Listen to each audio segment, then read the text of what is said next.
Welcome to investment Hindi guys. मेरा नाम है अमरजीत और एक बार मैं फिर से हाजिर हूँ विद सम स्विंग स्टॉक्स जिसको आप अपने रेडार पर रख सकते हो for next couple of weeks और मंथ्स। जैसा भी स्टॉक का टाइम फ्रेम हम यूज़ करेंगे आपको उसी हिसाब से अपने रेडार पे उसको रखना होगा। तो बेसिकली आप सबको पता ही है 2 वीक से वीडियोस नहीं आ रही थी, कुछ इश्यू थे जिसकी वजह से मैं वीडियो रिकॉर्ड नहीं कर पा रहा था। इसीलिए लास्ट 2 वीक्स जो थी हमारी स्विंग स्टॉक्स की वीडियोस नहीं आई। डेली वीडियोस आपकी हमेशा आपको मिलती होंगी, साइंस सर डेली वीडियोस बनाते हैं जो डेली एनालिसिस होता है, लेकिन स्विंग स्टॉक्स की जो वीडियो है मैं रिकॉर्ड नहीं कर पा रहा था पिछले लास्ट 2 वीक्स से। तो इस वीक से हम फिर से शुरू कर रहे हैं अपना जो वीकली स्विंग स्टॉक्स वाला वीडियो है।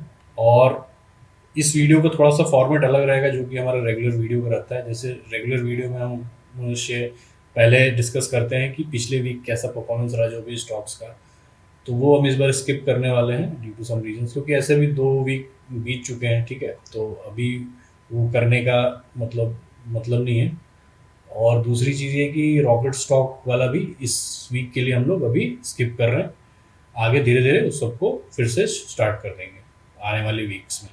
तो आज की वीडियो में जो हम सिर्फ करंट वीक में जो भी फ्रेश स्टॉक्स हैं हमारे 5 स्टॉक्स उनको डिस्कस करेंगे। ठीक है, तो चलिए जल्दी से शुरू करते हैं। तो इस वीक का जो हमारा पहला स्टॉक है वो है अशोका बिल्डकॉन का। आपके सामने जो चार्ट खुला है ये मंथली टाइम फ्रेम का चार्ट है और हमको इस चार्ट को देख के क्या समझ आ रहा है कि यहाँ पे अशोका बिल्डकॉन में एक आपको मल्टी ईयर ब्रेकआउट हुआ है। तो आपको दिख रहा होगा कि 2018 में उसने एक हाई क्रिएट किया था, उसके बाद ये इसमें अच्छा खासा फॉल आया 2020 में, तो ये अच्छा खासा नीचे गिर गया था अशोका बिल्डकॉन। फिर 2020 के बाद से एक अपना सब लोगो बनाने के बाद ये मंथली का टाइम फ्रेम है। एक एक जो आप कैंडल देख रहे हो ये मंथली कैंडल है। फिर से ये ऊपर उठना शुरू हुआ, थोड़ा सा ऐसे पुल बैक बनाते हुए, मतलब एक वेव स्ट्रक्चर बनाते हुए ये हायर हाइज बनाते जा रहा था। और अभी हमको क्या देखने को मिल रहा है कि इसमें जो प्रीवियस इसका हाई था 2018 का उसको इसने ब्रेक कर दिया और काफ़ी स्ट्रांगली ब्रेक किया और वॉल्यूम भी बढ़िया है अभी, क्योंकि ये पूरा मंथ भी बाकी भी है अभी, मतलब इसमें हमने आधा ही दिन बीता है अभी, तो आधा दिन अभी इस मंथ में पूरा होना बाकी है, फिर भी इसमें ब्रेकआउट हो चुका है। तो ये हमारा सबसे पहला कैंडिडेट है और इसमें मल्टी ईयर ब्रेकआउट है। तो हमको इसमें जो भी हमारा ट्रेडिंग का होराइजन रहेगा इसमें 6 मंथ तक हम कर सकते हैं, क्योंकि हमारा मंथली ब्रेकआउट हो रहा है। आपके ऊपर है आप कितना होल्ड करके चलोगे। ठीक है, आप अगर इंस्टेंट एंट्री लेते हो और आपको यहाँ ब्रेकआउट के बाद तुरंत आपको 10%, 15%, 20% का एक मूव कैप्चर करने को मिलता है तो आप जल्दी भी निकल सकते हो। अगर आपको नहीं मिल रहा है, स्लो जा रहा है, तो आपको वेट करना पड़ेगा, क्योंकि हम जो ट्रेड लेंगे हमारा जो बेस चार्ट है, बेस टाइम फ्रेम है, वो हमारा मंथली है, तो हमारा होल्डिंग पीरियड भी ज़्यादा रहता है।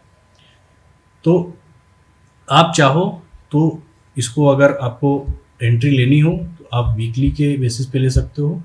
आप वीकली चार्ट ऐसे खोलेंगे और आपको क्या दिख रहा है कि यहाँ पे एक बहुत स्ट्रॉन्ग हैमर कैंडल बना और उस हैमर कैंडल का जो वॉल्यूम है वो भी काफ़ी स्ट्रॉन्ग है। उसके बाद भी एक कैंडल बनी है।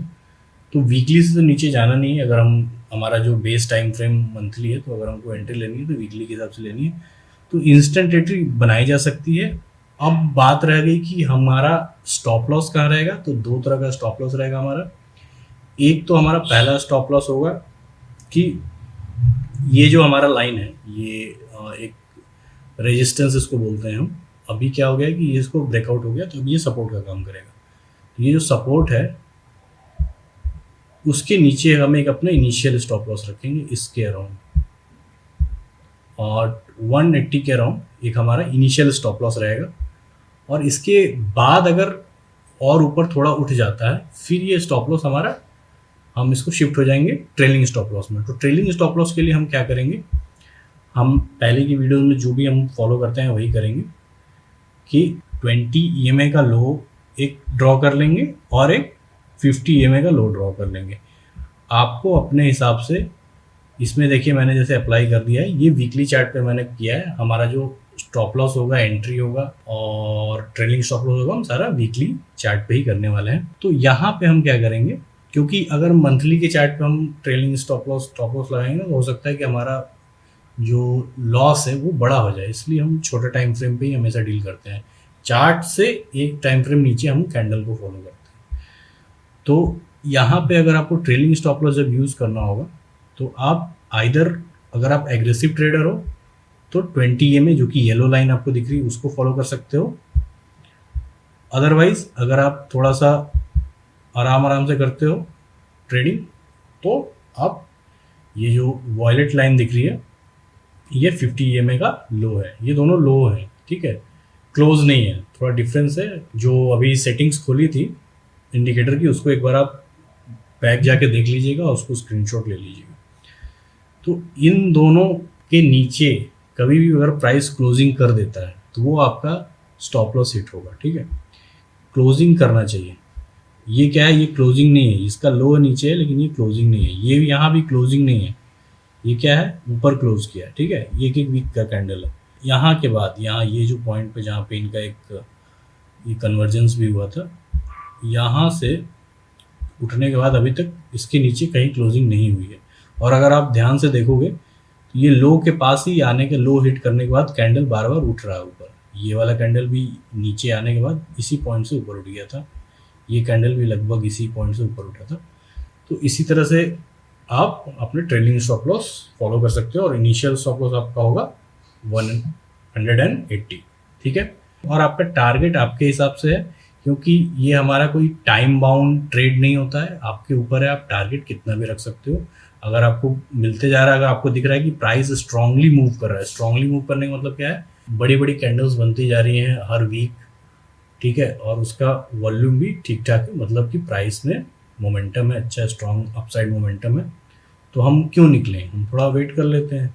अगर देखिएगा कि भाई वीक कैंडल बन रही है, छोटी छोटी कैंडल बन रही है, तो प्राइस में अपसाइड मोमेंटम नहीं लग रहा है और वॉल्यूम में भी नहीं है, तो हो सकता है फॉल कर जाए, तो आप 10% 11% कभी भी आप एग्जिट कर सकते हो, ठीक है। चलिए नेक्स्ट स्टॉक देख लेते हैं। अगला स्टॉक है हमारा L&T फाइनेंस का, ठीक है। सेम स्ट्रक्चर, चार्ट स्ट्रक्चर इसमें भी है। L&T फाइनेंस में हम देख रहे हैं कि भाई इसने जो है हाई बनाया था एक 2018 के, अर्ली 2018 या आई थिंक लेट 2017 के अराउंड, ठीक है, लेट 2017 ही है एक्चुअली। वहाँ से ये काफ़ी नीचे की तक गया, फॉल किया 2020 के, ये मुझे लग रहा है ये कोरोना आउटब्रेक वाला जो है तब का एक कैंडल है उस मंथ का।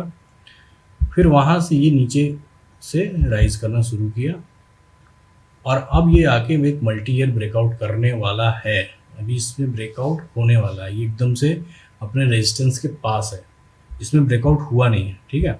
हमारा बहुत ही सिंपल अप्रोच रहने वाला है कि अरे भाई अगर 181 से थोड़ा ऊपर गया या तो ठीक है 185 चला जाए, सीधी सी बात है। ये जो कैंडल अभी, ये मंथली कैंडल है एक्चुअली, हमारा मंथली टाइम फ्रेम खुला हुआ है, ठीक है। अगर हमको इसमें ट्रेड लेना है तो हम एक बार वीकली पे पहले शिफ्ट हो जाते हैं, तब हम डिस्कस करते हैं आगे। तो ये हमारा वीकली चार्ट खुल गया है। इसमें हमको क्या करना है, बहुत ही सिंपल अप्रोच रहेगा। हमारा ये जो लाइन है 185 का एक लेवल है, अभी 182 के अराउंड अभी क्लोजिंग हुआ है। तो नेक्स्ट वीक, एक वीक का आपको पूरा कैंडल ऑब्जर्व करना होगा। नेक्स्ट वीक का जो कैंडल का क्लोजिंग है ठीक इसके ऊपर हो जाता है 185 के ऊपर, तो ये ब्रेकआउट कहलाएगा और मोस्ट प्रोबेबली उसका वॉल्यूम भी अच्छा होना चाहिए। अगर मान लीजिए कि उसमें वॉल्यूम बहुत ही वीक आया, चांसेस कम है लेकिन हो सकता है कम वॉल्यूम के साथ भी ब्रेकआउट हो जाए, लेकिन हमारा जो फर्स्ट प्रायोरिटी है ये होना चाहिए कि इसके ऊपर क्लोजिंग होना चाहिए, कम से कम 185 का जो एक लेवल है उसके ऊपर एक कैंडल फॉर्म होनी चाहिए, वो भी एक बुलिश कैंडल। तो आपका ये ब्रेकआउट कहलाएगा और इसमें अगर आप एंट्री करोगे तो ठीक जैसे मैंने पिछले वाले स्टॉक में बताया है आपको ट्रेलिंग स्टॉप लॉस किस तरह से रखना है, स्टॉप लॉस किस तरह से रखना है, इसमें आप कोई भी स्टॉप लॉस रहेगा तो यहाँ रखोगे, ठीक है। तो आपका जो स्टॉप लॉस रहेगा, ये कैंडल जो अभी जिस कैंडल के ऊपर लोगे, मान लीजिए कि 181 को आप स्टॉप लॉस ले लो, सीधी सी बात है। जो इनिशियल स्टॉप लॉस है ना आपका 181 का लेवल जो रहेगा वो इनिशियल स्टॉप लॉस की तरह काम करेगा। जब प्राइस आपका थोड़ा बहुत ऊपर उठ जाएगा फिर आप ट्रेलिंग स्टॉप लॉस को यूज़ कर सकते हो, जो कि हमारा 20 EMA का लो है या 50 EMA का लो है। जिस तरह के आप ट्रेडर हो, एग्रेसिव या मतलब पैसिव, उस तरह से आप उसको यूज़ कर सकते हो, ठीक है। नेक्स्ट स्टॉक देखते हैं। अगला स्टॉक है हमारा सेलन एक्सप्लोरेशन का। ये भी हमारा मंथली टाइम फ्रेम खुला हुआ है हमारे सामने। इसमें हमको काफ़ी क्लियर ब्रेकआउट देखने को मिल रहा है, और वो भी मल्टी ईयर ब्रेकआउट। और इसका हाई कब बना था? 2014 में। आप सोचो कि लगभग 10 साल बाद इसने अपने हाई को ब्रेक किया है, तो काफ़ी इम्पोर्टेंट ब्रेकआउट है 10 साल बाद। बहुत नीचे जाके 2020 में, सबका लो तो 2020 में ही बना था। अगर हमने अभी तक जितने 3 जो अभी तक चार्ट्स देख लिए, सबका जो लोएस्ट पॉइंट था वो 2020 ही था, मतलब जो रिसेंट था, उससे पहले का जो भी रहा होगा। तो वहाँ से फिर ये ऊपर उठते उठते उठते काफ़ी, मतलब लगभग 4 साल, ये मतलब 6 साल नीचे गया हाई बनाने के बाद, फिर 4 साल में ऊपर उठ के ठीक उसी पॉइंट पे आ गया, और उसको भी ब्रेक कर दिया है, ब्रेकआउट कर दिया है। तो ये मंथली चार्ट है, हमको बहुत आराम से दिख रहा है, हमने चार्ट समझ लिया। अब हम एंट्री के लिए देखते हैं वीकली चार्ट को। वीकली चार्ट हम जब देख रहे हैं तो हमको क्या दिख रहा है कि जो ये लास्ट वीक का जो क्लोजिंग है, ये जो चार्ट है और जो कैंडल फॉर्म हुई है वो काफ़ी स्ट्रांग है, और उसका वॉल्यूम भी उसको साथ दे रहा है। उसको यहाँ पे एक बार हुआ क्या था, आप अगर देखोगे तो ये हाई पे जाने के बाद इस पे थोड़ा सा आपको ऊपर से एक प्रेशर देखने को मिला था, सेलिंग प्रेशर देखने को मिला था, एक रिजेक्शन पैटर्न देखने को मिला था, और वो नीचे भी गया थोड़ा टाइम के लिए, यहाँ तक नीचे गया, लेकिन वो सस्टेन नहीं कर पाया। अगर हम देखेंगे ये पॉइंट कौन सा था, तो मोस्ट प्रोबेबली जो हम यूज़ कर रहे हैं अपना ट्रेलिंग स्टॉप लॉस, ये 20 EMA के लो के आजू बाजू, ये क्योंकि ये जोन होता है, एकदम से इस लाइन के को फॉलो नहीं करता है, तो 20 EMA के लो को हिट करने के बाद यहाँ से इसमें एक फिर से बाउंस बैक आया, और वहाँ से फिर ये ऊपर जा रहा है। ठीक है, तो ये दोनों क्यों इम्पोर्टेंट है, ये दोनों ट्रेलिंग स्टॉप लॉस क्यों इम्पोर्टेंट है, आपको समझ में आ रहा होगा। ठीक है, यहाँ इन केस अगर मान लीजिए, देखिए मैं दोनों दिया हूँ ना, मतलब ये होता क्यों है, ये चीज़ समझ लो आप कि अगर किसी स्टॉक को ऊपर जाना है तो 50 EMA के नीचे तो वो नहीं जाएगा। अगर 50 EMA के नीचे जा रहा है मतलब उसका डायरेक्शन चेंज हो चुका है, मतलब वो क्रैश कर रहा है, सीधी सी बात है। तो आप ये देखिए 50 EMA को यहाँ पे होल्ड कर लिया। अब लेकिन अब 50 EMA कौन सा टाइम फ्रेम का आप देख रहे हो वो मैटर करता है। आप छोटे टाइम फ्रेम का 50 EMA देखोगे फिर तो वो क्रैश कर ही जाएगा। आपको वीकली और मंथली में अगर देख रहे हो, अगर कोई अप ट्रेंड में है स्टॉक, तो यहाँ पे वो सपोर्ट लेता है बीच बीच में, ये डायनेमिक सपोर्ट का काम कर रहा है। देखो यहाँ पे नीचे देख रहे हो, फिर यहाँ पे भी लग रहा है। तो इसीलिए मैंने क्या बोला कि अगर आप एग्रेसिव ट्रेडर हो तो फिर तो आप मतलब 20 EMA यूज़ कीजिए। देखिए 20 EMA कहीं पे सपोर्ट का काम करे, कहीं 50 EMA का लो। अगर आप पैसिव ट्रेडर हो कि ठीक है मैं डाल के छोड़ दिया अपना स्टॉक, देखते रहूँगा बस कि इसके नीचे ना जाए 50 EMA का, और ये वीकली का टाइम फ्रेम है, तो आप बड़ा मूव मतलब कैप्चर कर पाओगे। हो सकता है थोड़ा टाइम लगे, यहाँ पे हो सकता है किसी ने यहाँ पे एंट्री ली होगी, अलग अलग तरीके एंट्री लेने के, तो वहाँ से देखिए अभी तक बहुत अच्छा खासा उसमें मूव आ चुका है। तो आई थिंक 20% से अबव का, ये तो लास्ट डे ही गया है 19%। तो इस तरह से ये हमारे जो भी ट्रेलिंग स्टॉप लॉस के लिए हमने EMAs यूज़ किए ना, ये इस तरह से ये काम करते हैं। तो आपको इस तरह से यूज़ करना है। और इनिशियली जैसे इसमें ब्रेकआउट हो गया है, तो इसका जो लो है हमारा, उसका लो कहाँ पे दिख रहा है हमको, आप 640 है तो आप ये इसका लो यहाँ पे 630 का इसका एक लो अज्यूम करके आप इनिशियल स्टॉप लॉस यहीं पे लगाइएगा। ठीक है, चलिए नेक्स्ट स्टॉक देखते हैं। अगला स्टॉक है हमारा अवध शुगर एनर्जी का। इसमें हमको क्या दिख रहा है कि पुल बैक एंड मतलब ट्रेंड कंटिन्यूएशन पैटर्न दिख रहा है कि ये अप ट्रेंड में था, इसने नया हाई बनाया था, फिर एक हायर लो भी बनाया, हायर हाई हायर लो बना रहा था इस पॉइंट पे अराउंड आपके 500 के। यहाँ पे इसको एक सपोर्ट मिला 500 से थोड़ा ऊपर 510 या 20 के अराउंड। ठीक है, उसके बाद हमको क्या देखने को मिल रहा है इसमें वीकली चार्ट पे कि इसने जो इसका एक जो ये पुल बैक था, जो कि एक अगर आप डेली टाइम फ्रेम पे देखोगे तो आपको एक डाउन ट्रेंड की तरह दिखेगा। उसका जो ये डिसेंडिंग ट्रेंड लाइन था उसको ब्रेकआउट कर गया है, काफ़ी स्ट्रॉन्ग ब्रेकआउट किया है। उससे पहले इसमें काफ़ी स्ट्रॉन्ग हैमर भी बना हुआ है, लेकिन उस हैमर में देखिए वॉल्यूम नहीं, तो मैंने बोला ना कि वीकली चार्ट है, अगर प्राइस कहीं क्लोजिंग करता है तो उसका वॉल्यूम थोड़ा ऊपर नीचे भी रहता है, तब भी वो काम कर जाता है। लेकिन अगर वॉल्यूम हो तो और बेटर सिग्नल होता है। तो इसमें हमको क्या देखने को मिल रहा है कि एक मारूबोजू कैंडल बनी है और उसमें वॉल्यूम भी उसको सपोर्ट कर रहा है। जितना कैंडल का साइज है उतना ही वॉल्यूम का साइज है। ये हमको दिख गया कि भाई इसमें ट्रेंड लाइन का ब्रेकआउट हो चुका है। अब हमारा नेक्स्ट अप्रोच क्या होगा कि ये हमारा जो इसका बेस टाइम फ्रेम है इसमें है वीकली। अभी तक हम 3 जो स्टॉक्स हमने डिस्कस किए वो उनका बेस टाइम फ्रेम था मंथली, अब इसमें बेस टाइम फ्रेम है वीकली। तो हम ट्रेड और स्टॉप लॉस कहाँ लगाएंगे? डेली की चार्ट पे। तो डेली की चार्ट पे हम आ चुके हैं, ठीक है। उसमें हमको क्या देखने को मिल रहा है कि भाई यहाँ पे यहाँ से यहाँ तक काफ़ी ऊपर जा चुका है। तो क्या यहाँ पे लेना सेफ रहेगा, एंट्री करना सेफ रहेगा? मेरे हिसाब से नहीं रहेगा, क्योंकि हमको ये थोड़ा सा इसमें ये भी दिख रहा है, छोटा सा एक मतलब सेलिंग प्रेशर टाइप का दिख रहा है। लास्ट डे की क्लोजिंग भी इसकी अच्छी नहीं रही है, तो ये ऑलरेडी एक हाई बना चुका है डेली टाइम फ्रेम पे। तो हम ऐसा कर सकते हैं कि ये जो हमारे प्रीवियस एक हाइज बने थे, लोअर हाइज बनते आ रहा था ना जब डाउन ट्रेंड था, यहाँ पे हम एक ऐसा लाइन खींच दूँ। मैंने अभी इसमें रफ लाइन एक खींच दी है, या ये जो लाइन है, आप वेट कीजिए कि थोड़ा सा इसमें एक करेक्शन आए, रिट्रेसमेंट आए।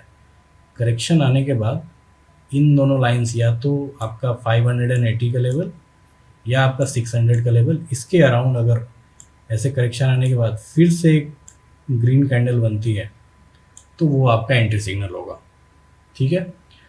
और तब उस समय आप जो ये फॉलो करेंगे, स्टॉप लॉस फॉलो करेंगे, फिर वो ये 580 है ना, तो उस समय आपका स्टॉप लॉस होगा 560। अभी मैं ड्रॉ कर देता हूँ क्योंकि कन्फ्यूज़न नहीं होनी चाहिए, मैं ऐसे रफ ड्राइंग करने से बढ़िया है। जब हम डेली टाइम फ्रेम पे ट्रेड लेंगे तो हमको वेट करना है कि यहाँ पे एक रिट्रेसमेंट है, और रिट्रेसमेंट के बाद ये जो सपोर्ट है इसका एक छोटा सा सपोर्ट है, यहाँ पे एक बुलिश कैंडल फॉर्म हो तब हम एंट्री करेंगे। और उसके बाद जो हमारा इनिशियल स्टॉप लॉस होगा वो होगा 560, और हमारा जो ट्रेलिंग स्टॉप लॉस होगा वो हम जो 20 EMA या 50 EMA यूज़ करेंगे। और इस बार हम 20 EMA और 50 EMA किस पे यूज़ करेंगे? डेली टाइम फ्रेम पे यूज़ करेंगे, ठीक है। तो इस तरह से हमको इसमें ट्रेड लेना है। आपको टाइम फ्रेम पे ध्यान रखना है कि हम जिस भी टाइम फ्रेम पे ट्रेड ले रहे हैं उसी टाइम फ्रेम पे हमारा ट्रेलिंग स्टॉप लॉस सारा कुछ रहेगा।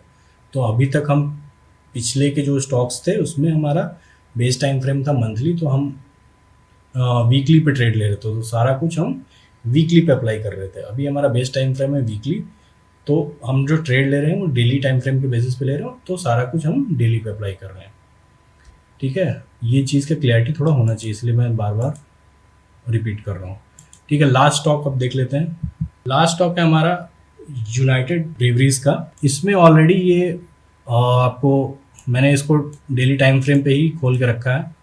डेली टाइम फ्रेम पे ये ज़्यादा बेटर दिख रहा है, आपको वीकली पे भी खोला जा सकता है लेकिन डेली पे अच्छा दिख रहा है। और हमको इसमें जो ट्रेड लेना है वो भी हम डेली टाइम फ्रेम पे ही लेंगे, ठीक है। इसमें डेली टाइम फ्रेम पे स्ट्रक्चर फॉर्म हो रहा है और डेली टाइम फ्रेम में हम ट्रेड ले लेंगे, क्योंकि स्विंग में हम डेली के नीचे तो ऐसे भी टाइम फ्रेम यूज़ करते नहीं है।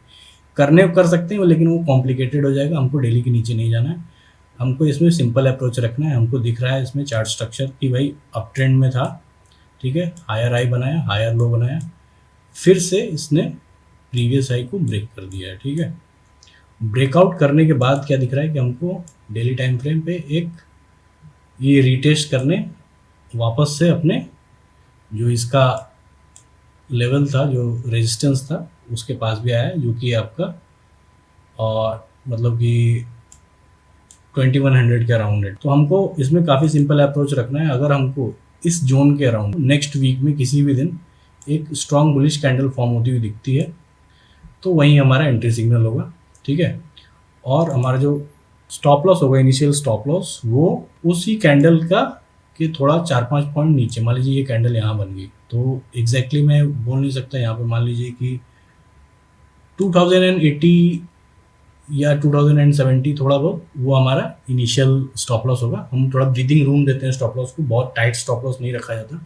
मैं सिंपल बोल सकता था कि भाई आप उस कैंडल के लो को रख लो, लेकिन वो ज़्यादा प्रोबेबिलिटी रहता है कि वो लो कभी ना कभी हिट हो जाता। तो क्या होता है कि प्राइस तो अल्टीमेटली जाएगा ऊपर लेकिन आपका स्टॉप लॉस हिट हो जाएगा। इसलिए मैं बोल रहा हूँ कि थोड़ा सा जहाँ भी आपका कैंडल का लो होगा ना उससे 10-20 पॉइंट नीचे ही रखना है स्टॉप लॉस, ठीक है, तो जल्दी हिट नहीं होता है इनिशियल स्टॉप लॉस, ठीक है। उसके बाद अगर वो ऊपर प्राइस और उठना शुरू हो जाता है तो फिर हमारा वही जो डेली टाइम फ्रेम पे हमारा 20 EMA या 50 EMA का आप अप्लाई कर सकते हो, जैसे मैंने बताया है प्रीवियस स्टॉक्स के लिए। तो ओवरऑल ये सारे स्टॉक्स हमारे इस वीक के स्टॉक्स थे। ठीक है, कोशिश रहेगी कि हम अगले वीक भी आपसे दोबारा मिले कुछ नए स्टॉक्स के साथ। फिर हम इस वीक वाले स्टॉक्स भी डिस्कस करेंगे कि उनमें कैसा मूव आया, क्या किसी में एंट्री बनी, किसी में एंट्री अभी और बाकी है, क्योंकि हमने तो बहुत सारे मंथली वाले भी स्टॉक्स डिस्कस किए, तो उसमें तो एंट्री जिसमें अगर इंस्टेंट एंट्री थी तो बन जाएगी, तुरंत ले लोगे। अगर इंस्टेंट एंट्री नहीं बनी तो थोड़ा सा वेट करना ही पड़ेगा। ठीक है, लेकिन सारे स्टॉक्स अच्छे हैं। आपको एक मेरी यही सलाह रहेगी कि हर तरह के स्टॉक्स में आप ट्रेड कीजिए, कुछ लंबे टाइम फ्रेम वाले, कुछ छोटे टाइम फ्रेम वाले, क्योंकि आपका एक डाइवर्सिफिकेशन बना रहेगा। ठीक है, बहुत लोग क्विक मनी चाहते हैं, तो उससे थोड़ा आपको उस माइंडसेट से थोड़ा सा ग्रो करना पड़ेगा कि स्टॉक मार्केट में क्विक रिच स्कीम है ही नहीं कुछ। जो जितना ज़्यादा वेट करता है वो उतना ज़्यादा पैसे वाला बनता है। ठीक है, तो आज की वीडियो में इतना ही, मिलते हैं अगली वीक। तब तक के लिए धन्यवाद।